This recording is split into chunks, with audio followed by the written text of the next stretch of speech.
استعانت، مدد مانگنا، وہ بھی اللہ سے مانگیں گے، پکاریں گے اسے، اسی کے حضور ہم دست طلب دراز کریں گے۔ لیکن اگر انبیاء کو، اولیاء کو، بزرگوں کو بطور وسیلہ بنائیں اور اللہ سے مانگے تو اس میں بھی کوئی فرق نہیں ہے، بھی اللہ سے ہی مانگنا ہے، اور اس کی تعلیم حضور نے خود دی ہے۔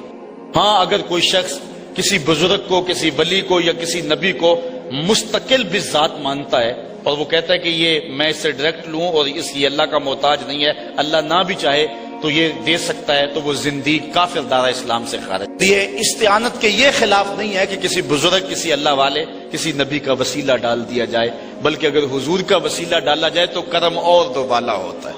حضرت آدم سے وہ دانہ کھایا گیا تھا، پھر کتنا عرصہ روتے رہے، پھر ایک دن کہا، حضرت امام حاکم نے اپنی مستدرک میں بخاری اور مسلم کی شرط پہ یہ حدیث لکھی ہے، کہا کہ اے اللہ میں اس نبی محمد عربی کے صدقے تیری بارگاہ میں توبہ کرتا ہوں۔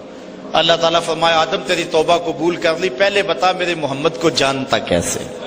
تو حضرت آدم علیہ السلام نے عرض کی مالک جب تو نے مجھے پیدا کیا، میرے میں روح پھونکی، میری نظر اٹھی تو فراز عرش پہ پڑی، میں نے تیرے نام کے ساتھ اس کا نام لکھا ہوا دیکھا تھا، اس لیے میں نے اس کا وسیلہ ڈال لیا، کہا جا تیری خطا سے درگزر فرما لیا۔ اللہ اکبر۔ تو یہ ہے جو ہے وسیلے کا تصور، اور یہ استعانت کے خلاف نہیں، یہ اللہ سے استعانت فرمایا حضرت عبداللہ ابن مسعود رضی اللہ تعالیٰ عنہ نے کہ کسی شخص کو فقر و فاقہ آ جائے تو وہ لوگوں کو بتائے کہ میں آج کل بڑے مشکل حالات میں ہوں، ہر وقت لوگوں کو بتاتا رہے تو اس کی مشکل بڑھے گی، اس کی مشکلیں آسان نہیں ہوں گی اس طرح۔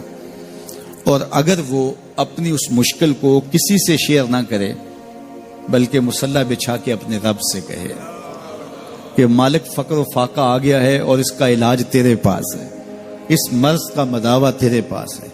تو حضرت عبداللہ ابن مسعود فرماتے ہیں کہ رسول کریم نے فرمایا جلد یا بدیر اللہ اس کو مالا مال فرما دے گا۔ یہ بھی کبھی کر کے دیکھو، مشکل آ جائے، فاقہ آ جائے، مصیبت آ جائے، کسی سے نہ کہو، صرف اپنے رب سے کہو، پھر دیکھنا اس کی کرم نوازیوں کا می کیسے برستا ہے۔ فرمایا اللہ پر بھروسہ کرنے کا جو حق ہے اگر وہ تم ادا کر دو، وہ تمہیں ایسے رزق عطا کرے جیسے پرندوں کو عطا کرتا ہے۔ ہم تو دکان پہ جانا ہوتا ہے، فیکٹری میں جانا ہوتا ہے، ہم اپنے کاروبار پہ جانا ہوتا ہے، نوکری پہ جانا ہوتا ہے، مزدوری پہ جانا ہوتا ہے، ہمیں پتہ ہے کہاں آج صبح جانا ہے، لیکن پرندوں کو کوئی پتہ نہیں ہوتا کہاں جانا ہے، راس المال بھی نہیں ہوتا، لیکن صبح نکلتے ہیں، شام کو کبھی بھی خالی پیٹ نہیں آئے۔ بن توکل پنچھی اڑ دے، خرچ نہ پلے زیرا ہو۔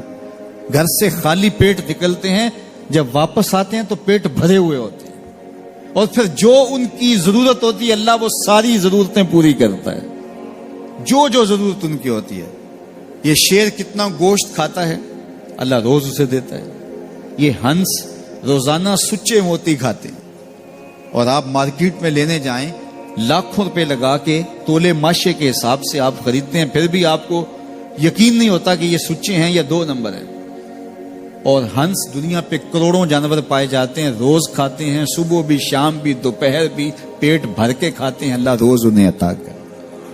کہا اس پہ بھروسہ تو کر کے دیکھو، وہ تمہاری ضرورتوں کا کفیل ہوگا، اس پہ بھروسہ کرو گے وہ تمہیں وہاں سے دے گا جہاں تجھے گمان بھی نہیں ہوگا۔ فرمایا اللہ سے ڈرو، صبر کرو، اور کثرت کے ساتھ لا حول ولا قوت الا باللہ پڑھو۔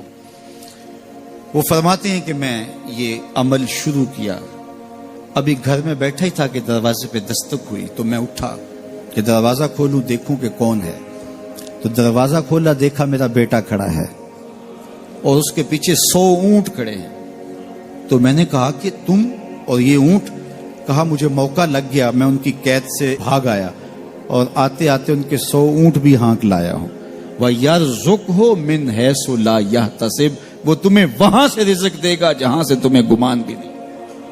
اس کے ہو کے تو دیکھو، اللہ اکبر، اللہ کے ہو جاؤ تو پھر وہ تمہاری ضرورتوں کا کفیل ہو جائے۔